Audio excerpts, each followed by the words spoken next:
उपासना की जो श्रेष्ठ विधि बताई गई है वो है सांगोपांग उपासना। सांगोपांग उपासना का अभिप्राय है कि इष्ट के अनुरूप ही हमारे गुरुदेव हों और उन्होंने हमारे इष्ट के अनुरूप ही हमको मंत्र दिया हो और जो मंत्र हम प्राप्त कर रहे हैं उसी के अनुरूप ग्रंथ हो। अभिप्राय ये है कि हमारे इष्ट एक हों, इष्ट के अनुरूप संतों का हम वर्ण करें और हमारा मंत्र और ग्रंथ दोनों एक ही संप्रदाय के हों। इसी को हम सांगोपांग उपासना कहते हैं। लेकिन ब्रज में इस चीज का प्रतिबंध नहीं है। आप चाहे शैव संप्रदाय को मानने वाले हों, आप चाहे रामानंदी हों, आप चाहे गौड़ीय संप्रदाय को मानने वाले हों, किसी भी मत मतांतर को मानने वाले हों, किसी भी संप्रदाय को आप मानने वाले हों, लेकिन यदि आपने ब्रज का आश्रय ले लिया तो भगवान श्री कृष्णचंद्र आनंद कंद श्री किशोरी जू आपके भावों को समझेंगी, क्योंकि हर व्यापक सर्वत्र समाना और प्रेम से प्रकट होए में जाना। उनके अंदर ये भाव नहीं है ठाकुर जी के कि ये तो राम जी के उपासक हैं, ये तो शंकर जी के उपासक हैं, मैं कैसे इनके ऊपर कृपा करूं। वो तो सहज भाव से अपनी कृपा दृष्टि आपके ऊपर डालेंगे ही। और हमारी किशोरी जी इतनी भोली हैं, इतनी सरल हैं, इतनी सहज हैं, इतनी करुणामयी हैं कि वो मन में किसी प्रकार का भाव रखती ही नहीं है।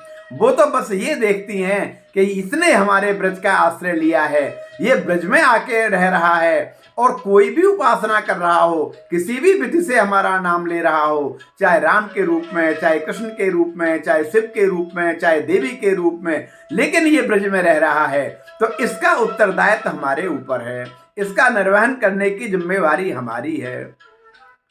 वैसे जो रामानंदी संप्रदाय हैं भगवान राम सीता के उपासक हैं, जो शैव संप्रदाय के हैं वो भगवान शिव के उपासक हैं, जो वेदांती हैं निर्विकार भाव से पूजा करते हैं, जो शक्ति के उपासक हैं वो माता की पूजा करते हैं। उन सब की पूजा पद्धति भिन्न है, भिन्न भिन्न स्वरूप हैं, भिन्न भिन्न पूजा पद्धति हैं, लेकिन ब्रज में आके ये सब एक हैं। अब आप कहेंगे ऐसा कैसे संभव है? मैं आपको एक उदाहरण देना चाहता हूं। भगवान श्री कृष्णचंद्र आनंद कंद के निज धाम श्री नंदगांव में एक वेदांती संत रहा करते थे। अपने नियम के बड़े पक्के, धर्मनिष्ठ, नित्य प्रति मधुकरी को जाते तो बनी हुई सामग्री प्राप्त नहीं करते, कच्ची सामग्री लेते, उस कच्ची सामग्री से भोग राग तैयार करते और फिर अपने नारायण स्वरूप परमात्मा का ध्यान करके उनको भोग लगाते और वही पाते, और बड़े एकनिष्ठ भाव से वेदांत मत का पालन करते हुए नंदगांव में रह रहे थे। नित्य प्रति नंदलाला के भी दर्शन करने जाते। एक स्वाभाविक चीज है, जब जहां रह रहे हैं तो वहां के जो अधिष्ठाता हैं, वहां के जो पूज्य देव हैं, उनके दर्शन भी करने चाहिए। इसी भाव से नंद बाबा के दर्शन करने जाते। नंद बाबा के मंदिर में नंदलाला के दर्शन करते, बलभद्र दाऊ के दर्शन करते और पूरे परिवार जो वहाँ पर विराजमान हैं मंदिर में उनके दर्शन करते और परिक्रमा में नंदेश्वर महाराज की उपासना आराधना करते। इस प्रकार से वो अपना जीवन यापन कर रहे थे।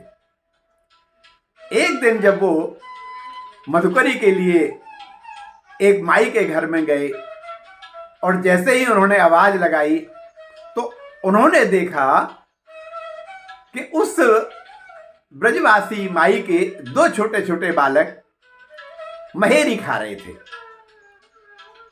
कलेवा में, कलेव होता है सुबह का, तो कलेव में महेरी का सेवन कर रहे। महेरी एक मठा में और बाजरे की अथवा मक्का की दलिया बनाया जाता है, जिसको ब्रजभाषा में महेरी कहते हैं।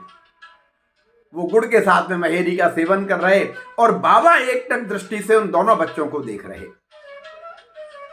बाबा इतने तल्लीन हो गए कि उनको ये आभास नहीं हुआ कि माँ कब आ गई आटा लेके, चून लेके, और वो उनको आवाज दे रही है, ले बाबा चून ले ले। लेकिन बाबा की दृष्टि तो उन बातों से हटी नहीं रही थी।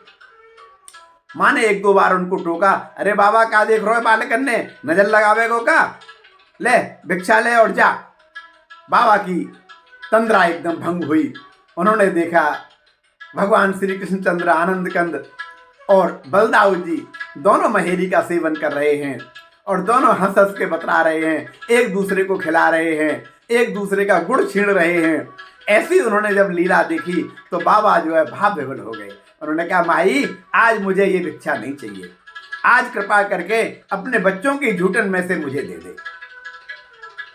अब माई ने कहा, अरे बाबा बाबरो है गो है का, रोज तो बनी बनाई मधुकरी ना ले, आज बालकन की झूठी महेरी खावेगो तो है का गयो है। लेकिन बाबा तो अपने दृढ़ निश्चय पे थे, नहीं माई आज तो मुझे क्षमा करना, आज तो मुझे अपने बच्चों की महेरी दे दे थोड़ी सी।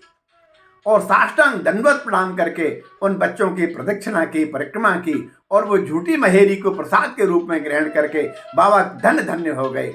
और उन्होंने कहा, अरे नारायण, मैं इतने दिन से तुम्हारी सेवा कर रहा था, इतने दिन से तुम्हारा ध्यान कर रहा था, लेकिन तुमने कभी कृपा नहीं की। आज देखो सहज भाव से नंदलाला ने मेरे ऊपर कृपा की है, तो अब तो मैं इसी भाव में आपको जपूंगा।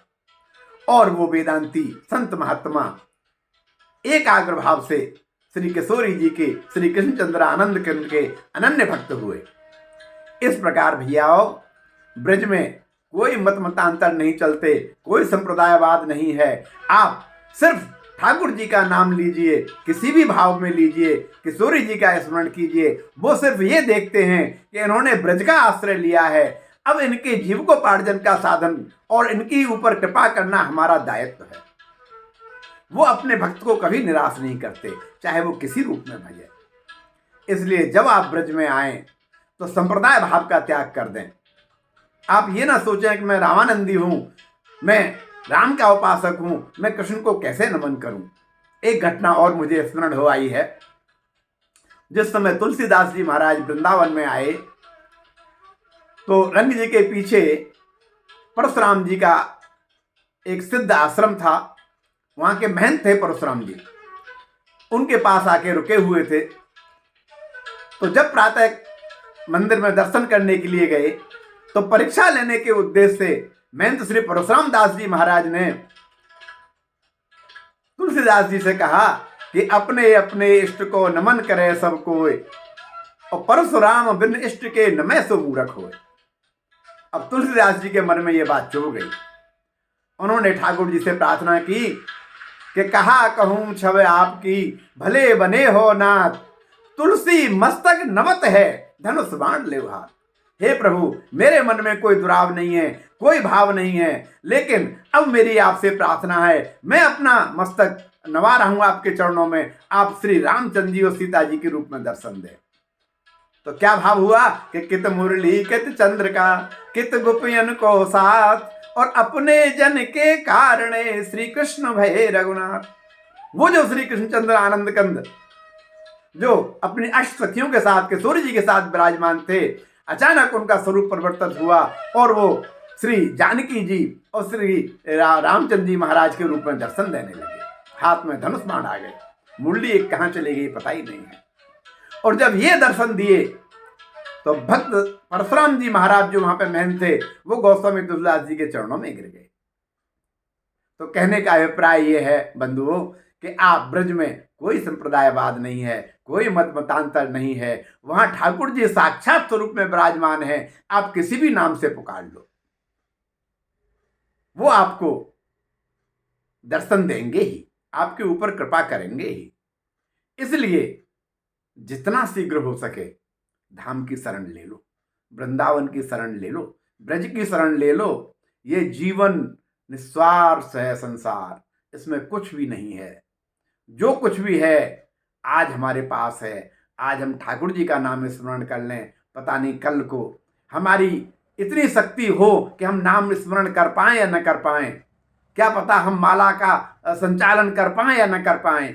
क्या पता हम नाम का उच्चारण कर पाए न कर पाए। इसलिए जो समय है, आज का समय सबसे श्रेष्ठ है। आज श्री धाम वृंदावन पहुंच जाओ और आज ही ब्रज की शरण ले लो। जय जय श्री राधे, जय जय श्री कृष्ण।